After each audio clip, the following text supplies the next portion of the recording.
Salut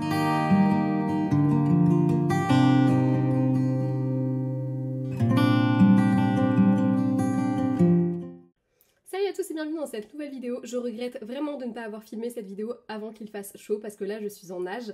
Mes cheveux qui étaient à peu près bien ce matin, je trouve qu'ils ressemblent plus à rien et en plus il y a un gros reflet derrière moi. Mais c'est pas grave, book haul de mai, de juin et de juillet et c'est parti avec les premiers livres que j'ai acquis donc au mois de mai.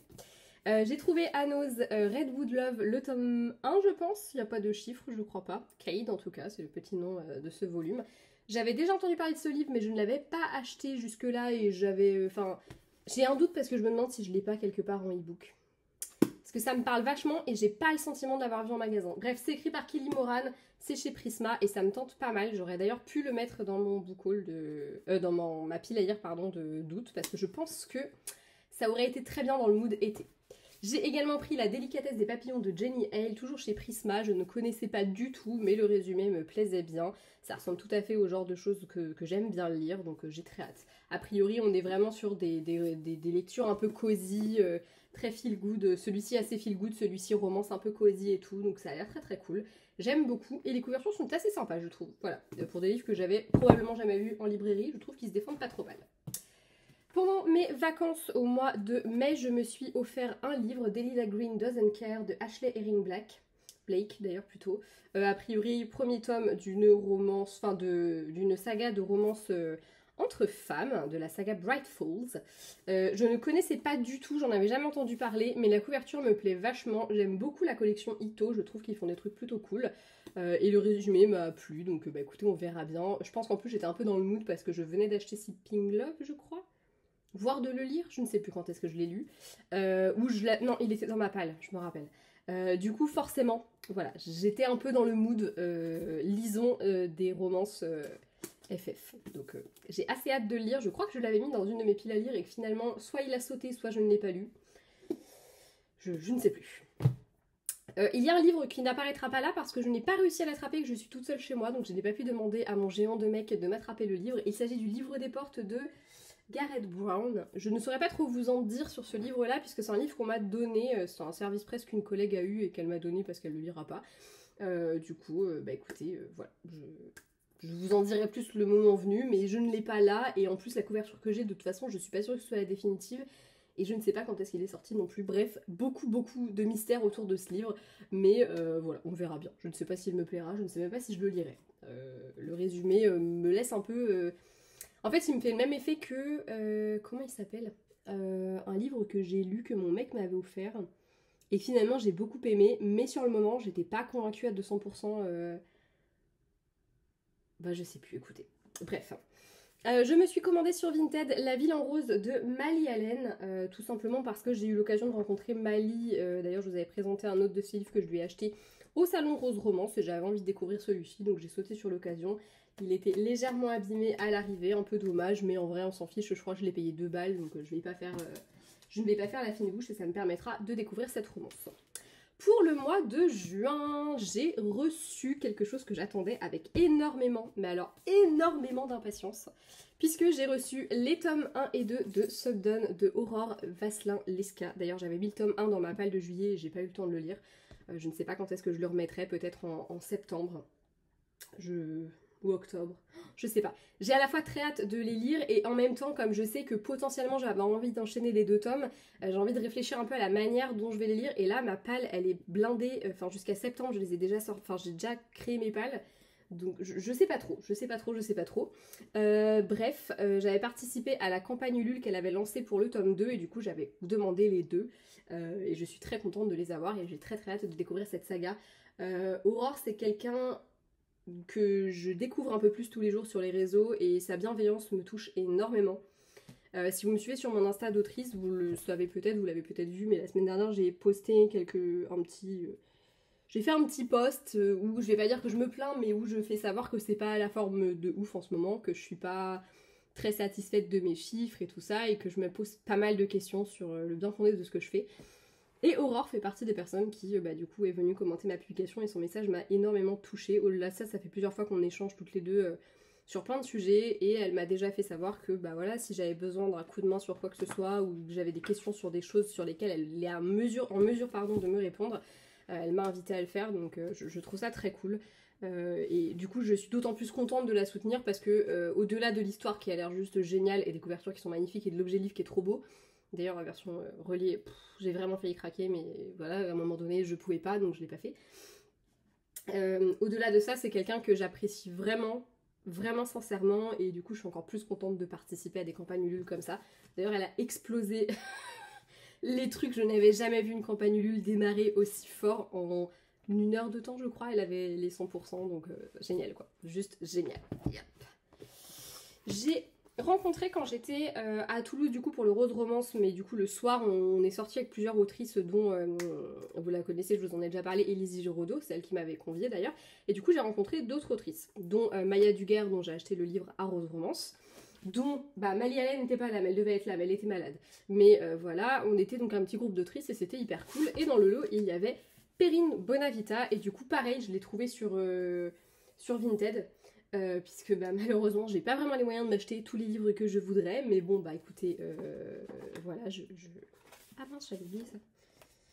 Et du coup j'ai pris le premier tome de sa saga, Les Soldats de la Nuit, Dernière Lueur. J'ai très hâte de le découvrir. Je trouve que la couve est canon et en plus c'est elle qui l'a faite, donc franchement trop stylé, enfin vraiment trop stylé. Et le résumé me plaît bien, je pense qu'on est dans un univers qui doit être très intense et très intéressant à découvrir, donc j'ai super hâte. Voilà. Quittons un petit peu l'auto-édition puisque j'ai également acheté le dernier volume de la saga Vampiria, le Requiem des souvenirs de Victor Dixon. De ce que j'ai lu pas mal, il était considéré comme le 4e tome de la première trilogie et le 3e tome de la 2e trilogie, donc je pense que c'est vraiment la manière de Dixon de clôturer vraiment la saga Vampiria. J'ai toujours pas lu la saga America, Vampiria America, donc j'ai très hâte de m'y mettre, croyez-le, j'ai hâte, mais en même temps j'attendais que la saga soit sortie, enfin les 3 tomes soient sortis au complet, pour pouvoir attaquer cette partie-là, parce que je n'ai pas envie de me retrouver comme une couillonne sans avoir les suites sous la main. Voilà, maintenant que c'est chose faite dans cette très belle édition, je vais pouvoir les attaquer. Je pense que je vais me garder ça pour octobre, comme ça, vampire, tout ça. Vous avez compris le concept. Bon, lui, je vous en ai déjà parlé, pas trop de surprise. J'ai également acheté Amber Falls de Alicia Garnier chez Nox. Mon avis est en ligne puisque je l'ai déjà lu. Voilà, donc n'hésitez pas vous à me donner le vôtre d'ailleurs dans cette vidéo-là-ci ou la prochaine. C'était mon premier achat chez Nox et franchement, je trouve que le travail éditorial est très sympa, le livre est très joli. J'ai beaucoup aimé les en-têtes de chapitres et tout ça, et le livre en lui-même était plutôt sympa, mais encore une fois, je vous laisse aller voir mon avis dessus si vous le souhaitez. Ensuite, mois de juillet et salon, hein, puisque j'étais au SBL, encore une fois cette année. Du coup, j'ai acheté quelques livres, j'en avais 3 en ligne de mire, j'en avais mis 3 sur ma liste. J'en ai pris que 2 sur les 3 que j'avais prévus, mais du coup j'en ai pris 2 autres et on m'en a offert un. Bref. J'ai acheté Chasseuse d'âmes de Megara Nolan et Priscia Oscar. J'espère que je le prononce pas mal. Donc La Danse des Ombres qui est le premier tome. C'est un roman qu'elles ont réédité puisque je crois, alors si je dis pas de bêtises, qu'il avait été auto-édité puis publié en ME et elles ont bataillé pendant des mois avant de récupérer leurs droits et là elles lui ont réoffert un nouvel emballage déjà et puis l'histoire a été légèrement retravaillée. Du coup j'avais très envie déjà de saluer le travail. Je sais que ça a été, enfin je suis pas mal Megara donc forcément j'ai vu la bataille que ça a été pour récupérer ses droits et à quel point ça a été vraiment compliqué. Du coup ça me tenait à cœur de participer aussi un petit peu en mode voilà je soutiens, voilà, et accessoirement j'ai très envie de le découvrir, j'adore la plume de Megara, la découvrir dans ce 4 mains me fait très envie, donc j'ai super hâte de le découvrir. J'ai pardon, autre achat que j'avais prévu, il s'agit d'une panne dans l'équation de Flora Peony dans cette très belle édition reliée qui était du coup en avant-première au SBL. Je me suis fait un plaisir de le découvrir, je suis en train de remarquer, et ça va me perturber, que du coup tout est vachement sur le côté comme il y a les traces de roues de voiture. Et là pareil, je sais pas si c'est normal. Derrière je suis pas sûre que ce soit normal. C'est pas très dramatique ceci dit, je le trouve canonissime quand même. Puis Flora Peony a valeur sûre de ouf, donc voilà, depuis le... je pense que je l'aurais pas acheté avec l'ancienne couverture, mais là avec la nouvelle et avec cette très belle édition reliée, je me suis laissée tenter. De toute façon je l'aurais lu, puisque Flora Peony c'est une autrice que j'aime vraiment beaucoup. déjà, et je vais redire ce que j'ai dit pour Aurore, en tant que personne, c'est quelqu'un que j'apprécie. Je vais pas dire qu'on est copines non plus, faut pas abuser, mais en tout cas, je pense qu'on s'entend quand même bien et c'est plutôt agréable de la croiser en salon. Je sais que c'est un des visages un peu connus que j'ai pas mal retrouvé depuis ce début d'année en salon parce que mes 3 salons, elle était là aussi. Et c'est bête à dire, mais ça fait un peu du bien de pas être sans connaître personne parce que, bah, comme je vous l'ai déjà dit, moi je connais pas grand monde en salon donc ça reste toujours cool de voir des têtes connues. Et accessoirement, c'est une autrice que j'aime beaucoup. J'aime beaucoup ce qu'elle écrit, mais vous le savez puisque je vous en parle très régulièrement dans mes updates lecture. Donc j'ai hâte de vous parler de celui-ci et je crois que je l'ai mis dans ma palle de septembre. Achat un peu impulsif et totalement à cause d'une de mes partenaires qui est également partenaire de Valérie Delahaye. J'ai pris The Bennett Léo. Bon, maintenant que je sais que ça se déroule dans l'univers de la saga Hollywood Dream, je pense que je vais lire Hollywood Dream et après que je lirai celui-ci. J'ai vu qu'il était dans l'abonnement Kindle, donc voilà. Petit jaspage, fait maison par l'autrice et son mari. J'ai passé un très bon moment à discuter avec eux, c'était vraiment vraiment agréable. Ça n'a pas duré très longtemps, mais quand même, c'était très cool.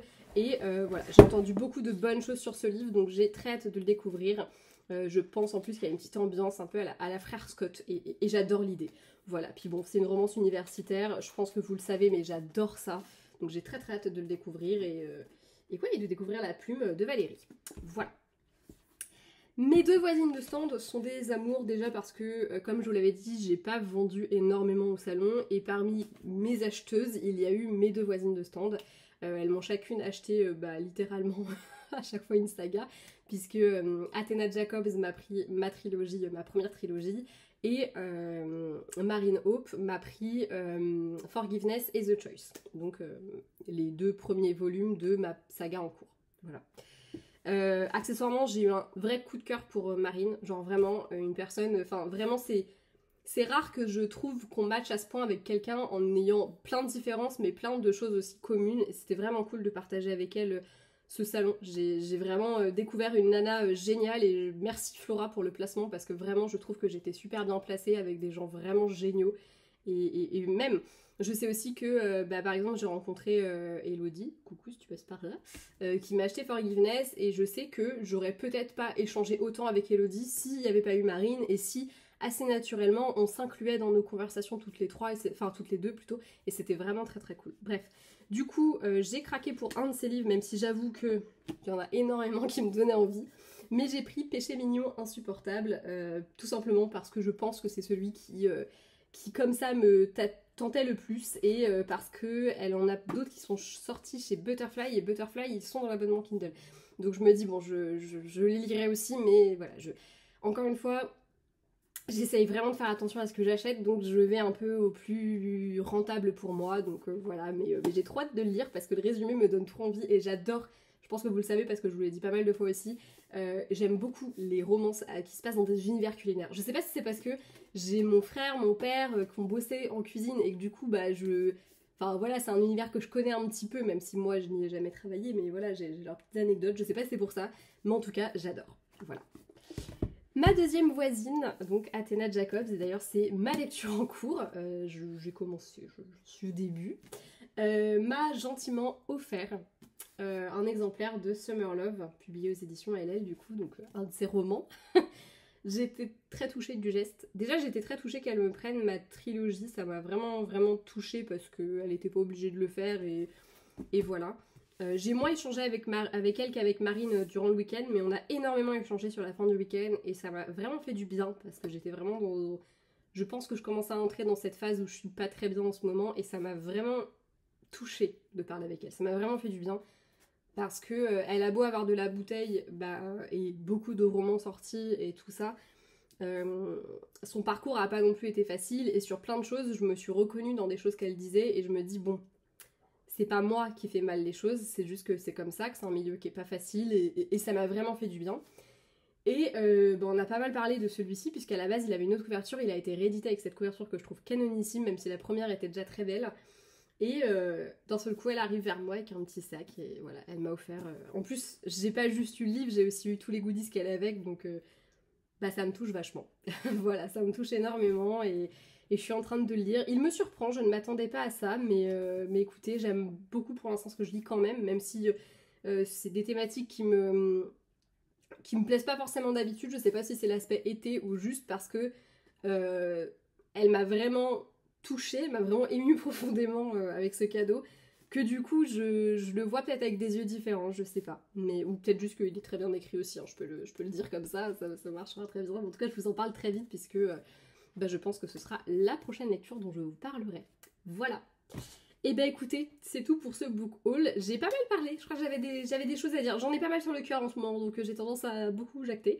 J'espère que cette vidéo vous aura plu. N'hésitez pas à me dire si vous avez certains de ces livres dans votre pile, si vous souhaitez qu'on fasse une lecture commune, puisque pour l'instant je crois que j'en ai lu aucun, à part Amber Falls et celui-là que je suis en train de lire. Voilà, donc n'hésitez pas. Et puis bah, jusque là, je vous ai fait de très gros bisous. Ciao!